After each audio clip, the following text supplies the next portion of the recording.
A spokesperson for the Manatee County Sheriff tells me that the partial lockdown at the jail will remain in place as a preventative measure for the foreseeable future. Now, what this means is that inmates will have to stay in their jail cells except for 6 to 8 hours in the day when they're allowed to come out for activities, but in small groups. A lot of jails in the state of Florida are dealing with a very similar situation, and we're going to just hope that as this goes along, limiting that moving around is going to keep these numbers from getting any higher. Around 103 inmates at the Manatee County Jail are now in quarantine after testing positive for COVID-19.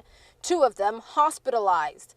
19 detention staff members are also either in quarantine or away from the building due to exposure, and more than 30 agency-wide. While that's about 8% of the people there, it's the largest number of cases since testing began in March last year.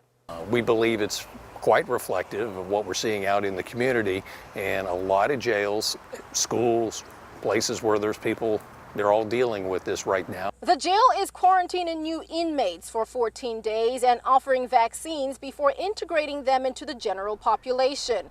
So far, more than 550 have gotten their first vaccine dose, while around 240 are fully vaccinated. We're having the inmates wear masks at all times so that they're just in direct contact with other inmates, and for what that's worth, it's going to limit some of that spread. Our employees are wearing masks when they are in contact with the inmates. We hope that that makes a difference, and we're starting to see the numbers level off in the last couple of days. And employees are also masking up, especially when coming into contact with inmates. The off-site visitation center will also continue to operate as normal.